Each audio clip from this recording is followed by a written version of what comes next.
Kind of fast, kind of not. Either way, always running or talking about it. Welcome to the Kind of Fast podcast, powered by Upward Running. Let's get into it. Hello, and welcome back to another episode of the Kind of Fast podcast, the show where we talk running, real life, and everything in between.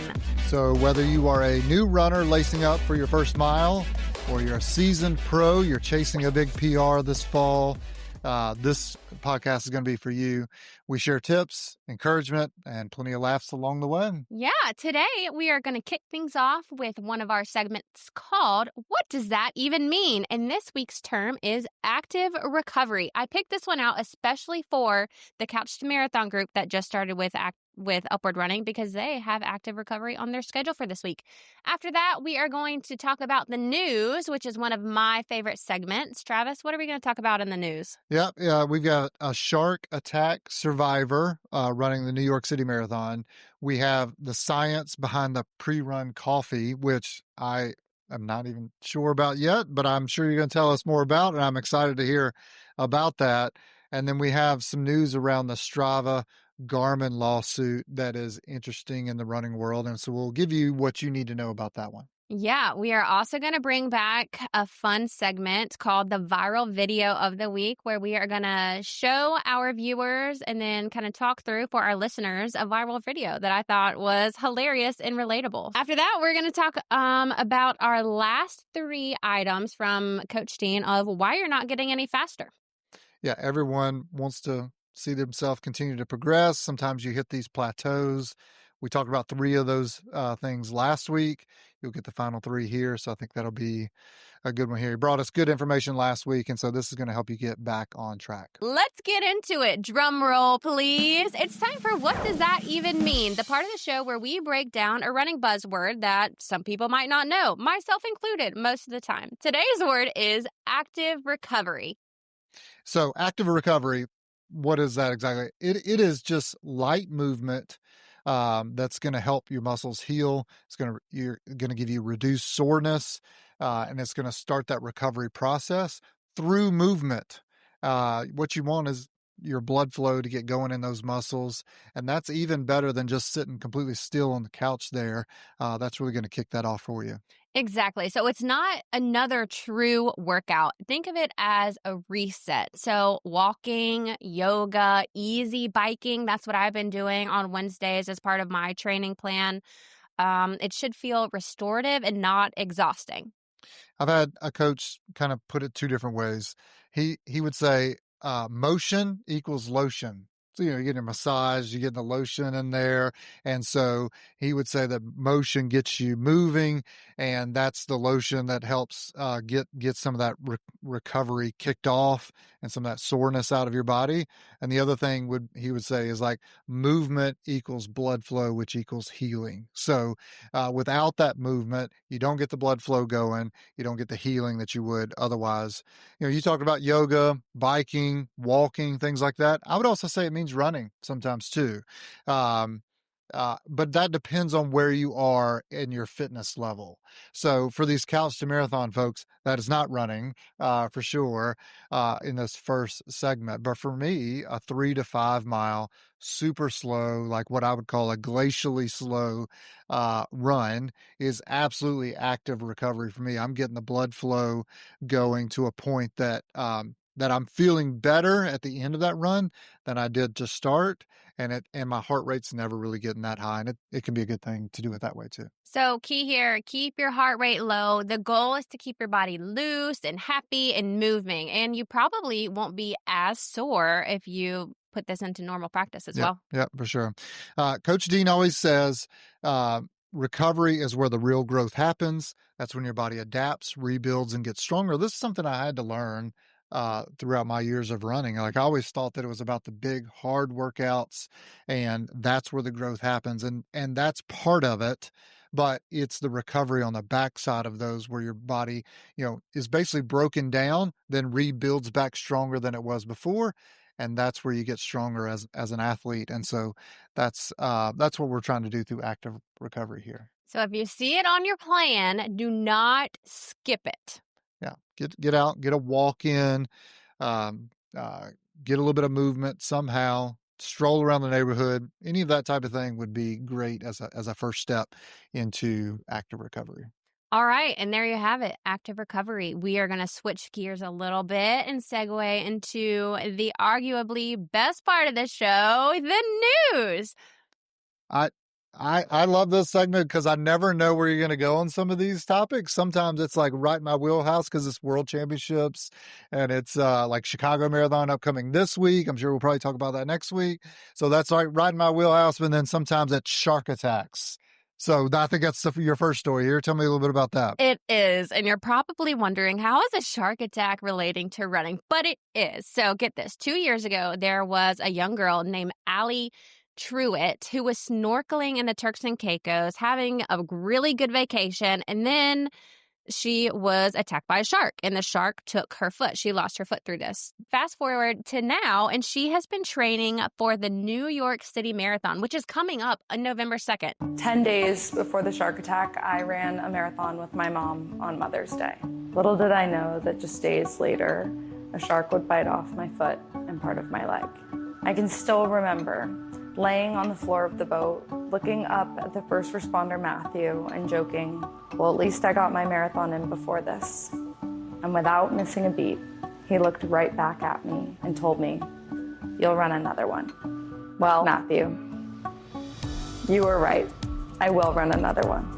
I am so excited and a lot nervous to announce that this fall, I will be running the New York City Marathon alongside none other than my mom and a team of so many incredible friends and family as we work to raise money for my nonprofit, Stronger Than You Think. Stay tuned to see my journey to 26.2 miles on one leg. Great story there. And for sure, this is a Kind of Fast approved story here. And we'll be checking out to see how you do in the New York City Marathon. Yes, I will definitely be reporting back. So stay tuned in the future news segment. So moving right along, staying kind of with the news lane, we're going to switch gears more. We're going to talk about coffee. Coffee has always been one for me that I am not sure what I should be doing. So I'm hoping you're going to teach me something here because I'm a coffee drinker on a normal morning. I would say that on most running mornings, it is after I run but I know that there's benefits to caffeine and I know that some of the gels that I take have caffeine in it. So I'm not sure what exactly I should be doing here. So teach me something. I will teach all our listeners and Travis something, which I normally don't get to do. Yeah. I feel excited.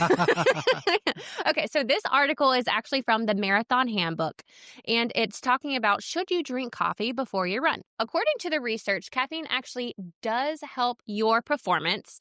It's what's called okay, you guys have been with us for a while now. You know I can't pronounce words. Aerogenic? That's Travis approved if you needed that.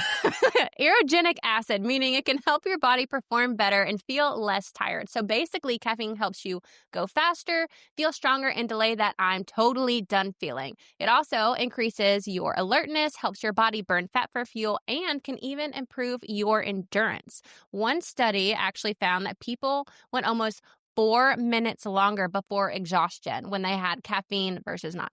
4 minutes. I mean, that is a massive amount of time. Now I don't know what they're defining as exhaustion there, but certainly if that means that you got 4 more minutes of running your marathon pace and that's the last 4 minutes of a marathon or something like that, that could be just what you needed to get you to the finish line. Yep, totally agree. The sweet spot for about how much caffeine you want, though, is about 3 to 5 milligrams of caffeine per kilogram of body weight. But I mean, that's basically just fancy science talk for a cup of coffee. So.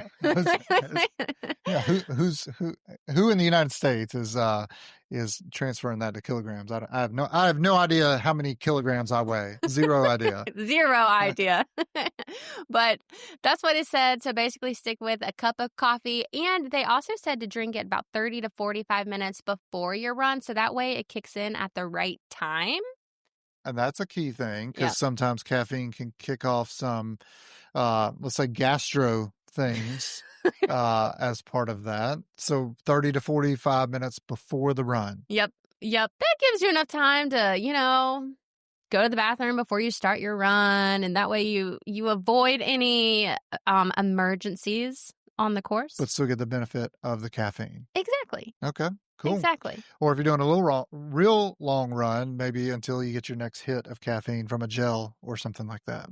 That's true. So do you drink, I know you kind of said that you drink coffee after your run. Have you ever made a practice of drinking coffee before your runs? I've never, and I've been worried that on a race day, the last thing I want is to have to stop mid-race. So I have avoided it pre-races before. And in fact, if I'm taking a series of gels throughout a race in a marathon, I'll save the caffeine versions of it until later in the race to try to maybe give me a little extra jolt there at the end, and also shorten the amount of time that you could have GI issues based on the caffeine. So that's how I've always done it.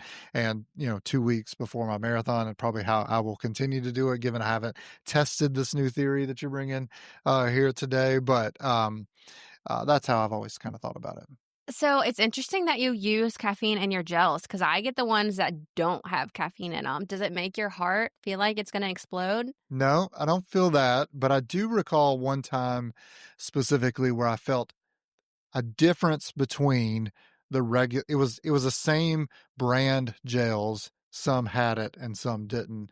And there was, whether it was in my head or not, no one can know the placebo effect of it. But I felt like I'd been taking these along the way, and they had, and I'd felt a certain way. And then when I started taking the caffeine ones, it seemed to give me a little bit more pep in my step to the finish line. And so since then, I've continued to do it that way. Nice. I kind of want to try that, maybe for my next training block. But listeners, do you drink coffee before your races, or do you use gels with caffeine? I want to know. Yep. Market research. Yeah. Okay, well, I did a little bit more research about this, and I wanted to see if any of the pros were drinking coffee before. Mm-hmm. And they are. Yeah. Okay, so first up, we have Molly Seidel. Thank you. Which is an American long distance runner. And one of my favorites. I knew it. I knew I recognized her name. Yes. She mentioned in an interview that she enjoys a cup of coffee before her runs, but sometimes switches to decaf in training so she can save the caffeinated boost for race day. I like that. It's kind of like, a lot of people talk about saving your carbon fiber plated shoes until you have really big workouts or race days, so that you're not running in those all the time, and that you feel a bump on the days that you are wearing that higher end running shoes. So this is the same type thing there. Yep. So that's what she does. Next up, we have, you guys, bear with me, Shanley Flanagan. No, Shalane Flanagan. Shalane Flanagan. Wow. Lane Flanagan, American royalty of distance running, yes, but retired now. So if you're just getting out into the sport now, you might have missed that name along the way. See, yeah, that's what happened. Mm-hmm. That's exactly what happened. She's actually won the New York City Marathon, by the way. She told ESPN that she wouldn't go to the starting line without a cup of coffee. That makes sense. She's got this epic, arms out picture as she's coming to the finish line of New York City that year. So I remember that for sure. With coffee? No, that coffee was long gone by that point. All right, next up, we are going to talk about, why did I take all the names? Why did I do this to myself? What's your story? This is the coffee edition with your story. I do see your notes here. So Aisha Prout. Thank you. Yep. So she said that she has a small black coffee in the morning and then a 3-shot Americano an hour before she warms up. See, I like this idea, and I would love to do it if I had enough time to test this theory out a little bit more now that I hear the science behind some of this stuff here. So I love the 3-shot Americano. Yeah, good idea. No, terrible idea. Why just 3? Let's go 5. Let's go all in. I'd be running real fast, but it would be to the bathroom and not the start of the race. Yeah. But, well, the verdict is You can have coffee. And it will help your performance. Apparently so. Yeah. I like it. Yep. All right.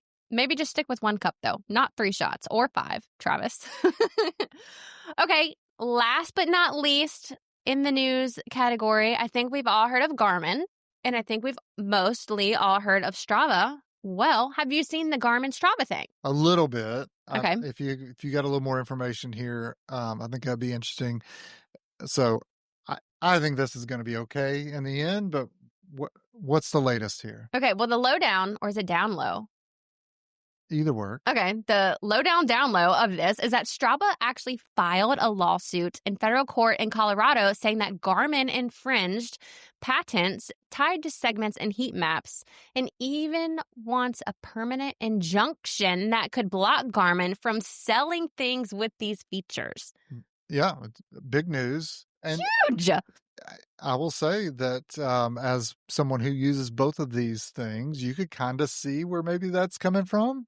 I guess. I really don't use Garmin heat maps, though. And to be honest, I don't even use Strava heat maps. Mm-hmm. What is it? What even is a heat map? I think it's just an interesting thing. You can look at your like all-time history, and I really just do it on Strava, but you can look at your all-time history and kind of see the more you run in an area or a specific road or route, it turns that more red or orange or whatever their color is on that. And so you can kind of see the places where you spend the most times running there.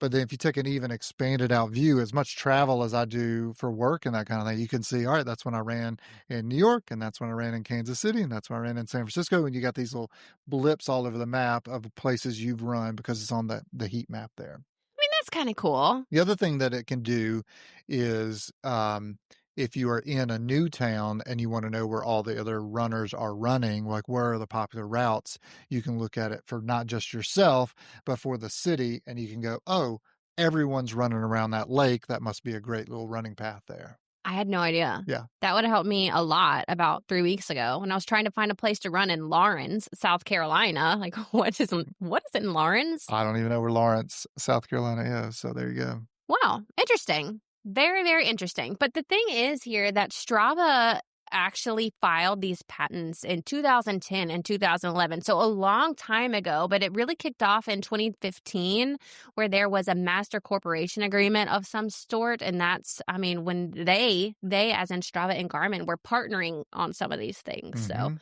I get it, but so from what I've heard is the syncing from Garmin and Strava continues. So they're not in such a fight where they're going, you can't use our stuff anymore, or we don't want to chat with you. But I think what I saw was they were asking the court to not allow Garmin to sell certain devices who are using that technology anymore. And so we'll see what the courts say on that. Either way, I think both companies are going to be fine. And I think it's much ado about nothing, but it is interesting. The two biggest players in the space would be fighting at all. So anyway, you can't steal someone else's stuff. That's for sure. That's true. Well, you'll get an update here, I'm sure.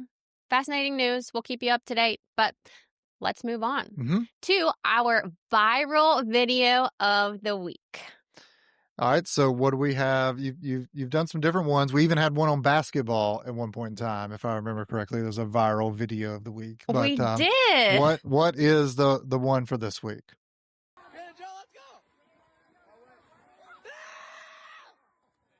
This video is actually from Runnsphere, and honestly, it gets funnier every single time you watch it, because in the video, if you watch one kid, he is literally diving into this giant puddle in a cross-country race, and then if you look at it again, someone is carrying their friend through this puddle, and we're not talking like a puddle. We're talking shin, waist-deep puddle in this video. Yeah, small pond.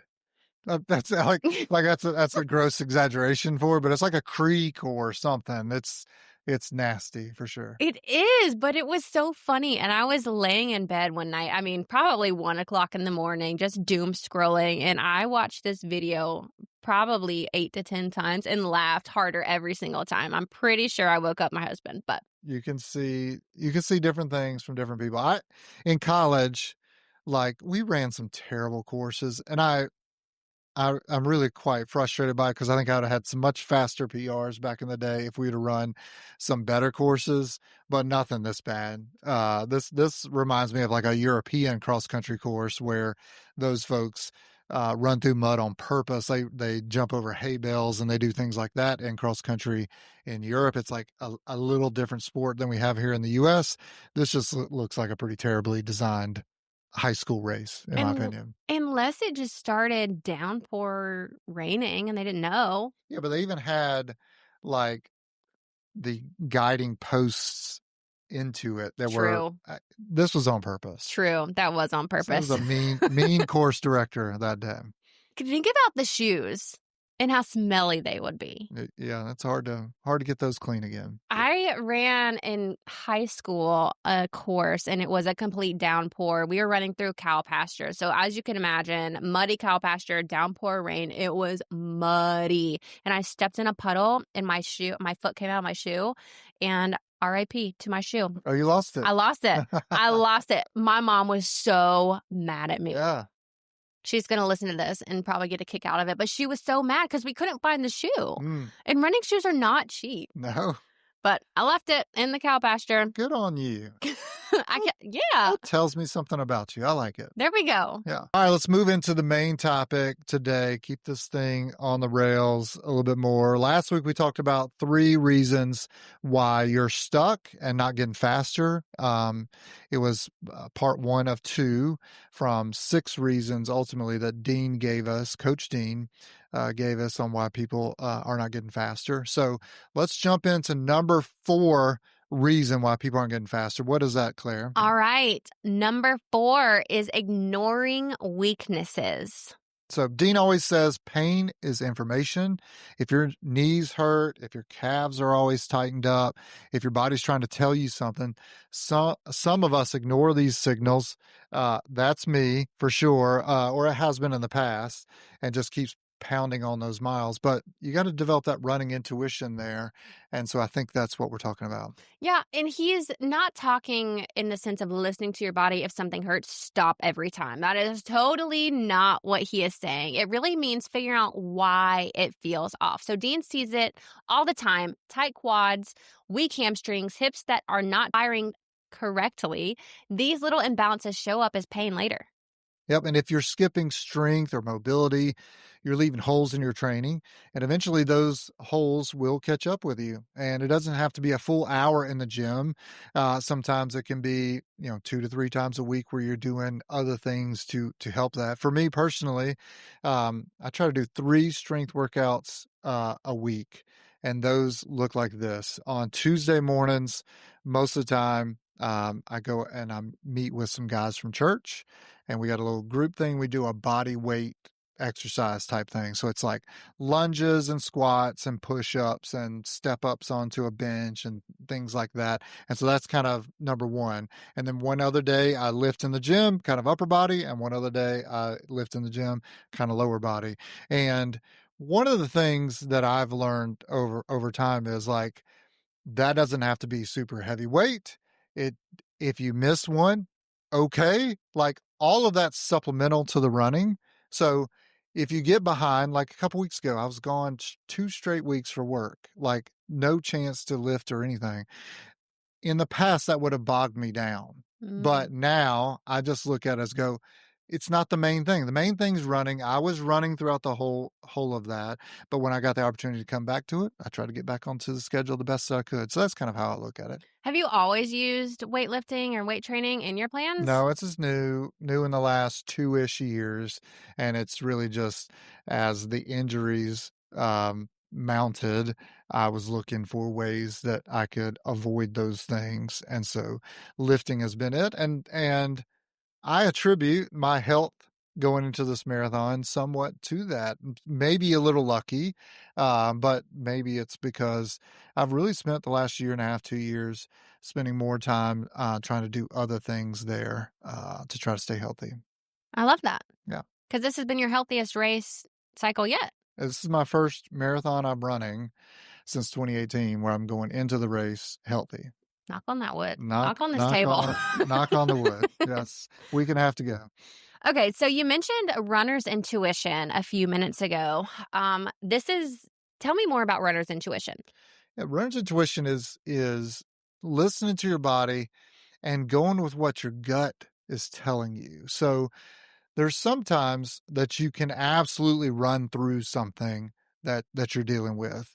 And there's other times where you need to take a day or two or go consult someone who knows something better than you. Maybe it's an orthopedic doctor, maybe it's a physical therapist, maybe it's a massage therapist.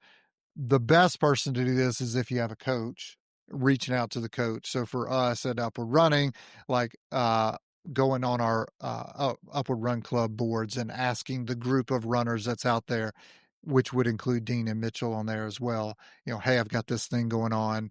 What do you guys think? Or logging on to Thursday Night Live and kind of seeing what Dean thinks specifically about your situation. That's a great thing about what we have to offer on that. But it's understanding what your body's telling you, but then most of the time in the back of your head, like, should I be running through this or should I not? And a lot of times I have just straight ignored that in my life and been like, but I'm tough and I'll run anyway. And, a couple times, like we talked about with my shin about a month, maybe 6 weeks ago, I was having the shin problem and I took 4 days off, which is unheard of for me, and that kind of resolved it. That was what my body was telling me to do. I did it, and it worked out well for me. That's great. So, do you have a tip for someone who might not have done this in the past before? So, what's your number one tip of trying to really hone in with your runner's intuition? I would reach out to a coach or a longtime runner and get them to use their running intuition if you don't currently have that developed. Yes. That's great advice. Yeah. All right, moving on to number 5. Getting in shape does not necessarily mean you're getting faster. So this one hit me when Coach Dean said this on the Thursday Night Live, which is where the segment originally came from. So if you are not familiar, every Thursday night at 9:00 p.m. Eastern Standard, Coach Dean gets on YouTube Live, Facebook Live, and he has a chat with a certain topic, and you can ask him live questions. Yeah. But specifically to your situation at times. Yeah. yeah, so this one really stood out to me on Thursday Night Live. Getting in shape and getting faster are not the same thing. You can run the same 3-mile loop every single day and feel healthier, but that won't necessarily make you a faster runner. Yep. Your body adapts to whatever stress you put to it. If that stress never changes, the results really aren't going to change either. That's why Dean says people who run the same exact pace, same exact route, same exact distance, and then they wonder why their 5K never improves, they just get into this rut or this plateau, and it's because they're not doing enough to really improve with different stimulus there. Yeah, so thinking of it as lifting the same like 5-10 pound dumbbell every single day. At some point, that's going to feel easy because your body's not going to be challenged anymore and it's adapted to that. Yep. Your action step here is to mix it up. And so, one of the things we say on this podcast pretty often, Dean and Mitchell would certainly talk about as our coaches is, your week should kind of look like this. You should have a long day, you should have a fast day, and you should have some recovery days in between. And those are nice and easy, active recovery or slow, miles or something like that. And if you're doing that, that's going to be the polarization of workouts that's going to get you to where you want to go. And especially if you're working with a coach, those, say, speed days or those workout days are going to include different types of runs, which are going to hit on different things, which are going to help you improve. So, what about for the beginners who might not necessarily want to get faster right now and they're just starting out? Yeah. Right. There is a time period where it's about getting in shape, like we talked about, and really building the foundation that you need to be able to layer better and more training on top of that. And so certainly if you're just starting off, you're doing the Couch to Marathon with us, it's just starting off. The goal here for these first 12 weeks is just to get in good enough shape that we can complete that first 5K race. And then from there, we'll layer on a little bit more and a little bit more and a little bit more. but in a safe way to hopefully keep you healthy, keep you engaged in what you're doing, and improve you along the way. I love that. Yep. Thank you.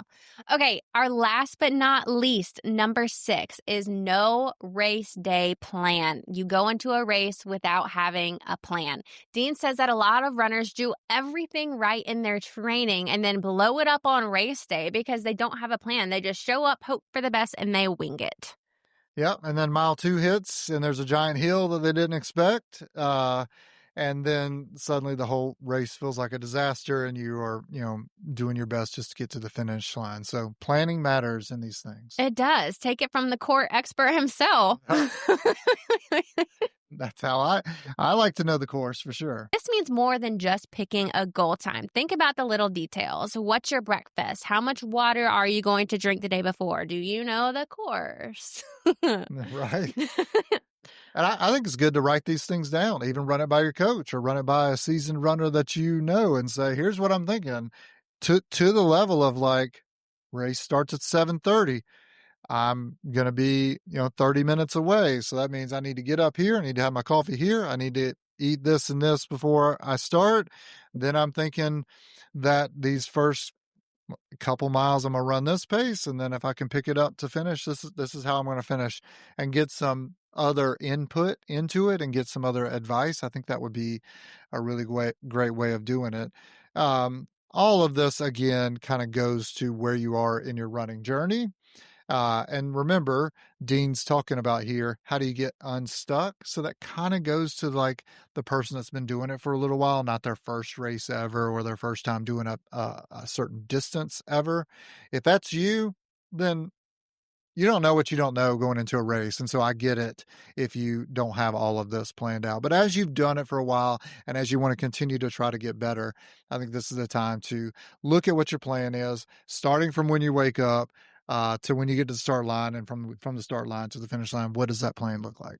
I agree with that. And I will say for the beginners, you can look up on the race registration website to see where the aid stations are. That could be your plan, as simple as knowing where your aid station is and if you're going to stop through the aid station and get a drink of water. Even like having that planned out in your head will help a lot. And let's define aid station, because it's not like when I hear that, if I were a beginner, I would think like if I get hurt or something. No, we're talking water, Gatorade, or even gels or bananas at certain times in certain races. So that most of the time you'll have multiple water stops or drink stops throughout a race, depending on how long it is. So that's what you're talking about. And then other things you can look up on the website generally is what the course map looks like. And then most of the time, they'll also give you an elevation profile. And so that may be on the course map. It may be a separate link you got to look for, but it'll show you where the hills are and how substantial the hills are throughout the race. So going into Columbus, what's your race plan? Still defining that completely. Ask me that next week. I'll give you a definitive answer. But right now, I'm thinking start out 30 seconds below like my goal marathon pace for mile 1. Mile 2 and 3 is getting as close to kind of my marathon pace as I can. And then mile 4 to 26, try to run as even splits as I can to the finish line. And then I've got some nutrition that I'm planning on taking throughout as far as gels and drinks. And then I need to look up what the aid station profile kind of looks of that. But by the time we record this next Monday, I'll have that all figured out. And I'll give you a full rundown of what a race day morning looks like and how I'm thinking through it. And maybe that'll help you in your next race day prep. I love that. I'm excited. Yeah. He's going to bring some notes. Speaking of race day plans, you are 2 weeks away or 1 week away. Well, a week and a half. Yeah. A week and a half away. So you are in full taper mode. What do you have going on in training this week? Lowered my miles from where I'd been about 10 miles last week. I'm going to lower it about 8 more this week. Felt great on my run this morning. And so just slowly bringing the miles down. Legs are feeling pretty good. My back has been a little sore. And some of that's my own doing. Like I hurt it a little bit lifting a couple weeks ago, and it's fine. Like it's not a big deal. But then I played golf yesterday and just, it feels terrible today. I don't expect it'll be a big problem by race day. I'll just know what to avoid over the next week and a half as it relates to that. But just a normal taper week for me, and really trying to hone in on what my exact plan is going to be for the race, and get that all ready to roll. So Travis has the taper crazies. A little bit, like is the back really an issue, or is that just me losing my mind because we're a week and a half out? I'm not sure. Could be a mix of both. Yeah. Could be a mix of both. Right. For me this week, wait a minute. How many miles do you have this week? I think I'll be about 32. I'm going to beat you. Yay! I can only beat you when you're hurt or when you're in taper. So what are you going to hit this week? I think I'm going to be at 34. Okay, I could be at 35. I mean, no big deal. Oh my gosh, I should not have said anything. Little active recovery on Sunday. Just to bump it up a little bit more. You got to watch your back, Travis. Okay? You got to watch your back. Are you still in full-on training mode, though? So I did back off a little bit last week. This week, I'm backing off even more. I think by about 4 miles. I do have a speed workout, but it's not as hard of a speed workout. And then we're going like in full taper mode. So it's going to back down and back down. I'm getting nervous. What are you doing about the shoe situation for race day? So I'm going to buy a brand new pair of shoes this weekend. Okay. So next week on the podcast, I plan to bring them in. Nice. I hadn't heard you talk about that in a while. And we talked about needing a race day shoe, but I hadn't heard you saying you were going to get one yet. Yep. So next week, I'm going to bring them in. And I don't plan to do a super long run in them because it's a half marathon. I don't think I need to do something super long, but I am going to do a speed workout. That'd be fun. Like how many miles do you get in on a speed workout? It depends. I mean, 6 to 8. Yeah. I think if you can get to 7, 8 in a pair of shoes, you can feel good enough about, especially the half marathon distance, that they're going to be fine for you on race day. Right. Yeah.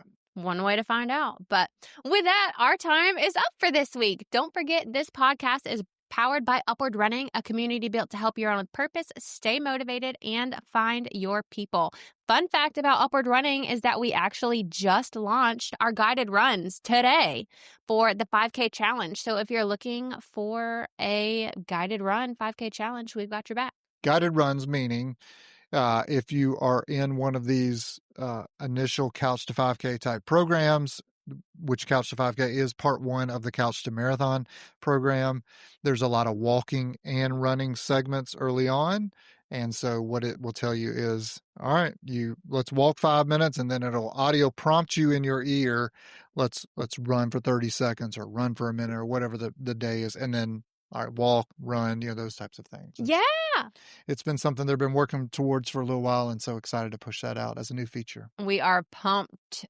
I am so excited for this feature, but if you want to check it out, come check it out. As always, this journey is more than miles. God is in every step. The good runs, the bad runs, the tough days, the guided runs. He is with you through it all. He is with you. He is for you. And he's using this season to grow something deeper inside of you. Yep, at Upward Running, this is where faith and fitness meet, and we'd love to run with you. You can join us at upwardrunning.com/kindofast. That's upwardrunning.com/kindofast. And if you use the code kindofast, you get 2 weeks free to check it out, see what the guided runs are all about, see what the Run Club and Thursday Night Live's all about. And by using that code kindofast, we know that you just signed up and you heard about it on the podcast, just like Jerry did here in the last week, and we really appreciate that. We do. We will be back next Friday with another episode. Yep, and go out there and leave us a review if you don't mind. We'd really appreciate it. Thanks, guys. See ya. Bye. All right, are we ready? It's not going to happen again. Welcome back to an episode of the Kind of Fast podcast. The podcast. The Kind of Fast podcast. I swear I will hold it together. Yeah. Jeez. Brain. Did not want to work through that at all. All right, let's start this segment over. Holy moly. It was pretty good outside the times we were bad.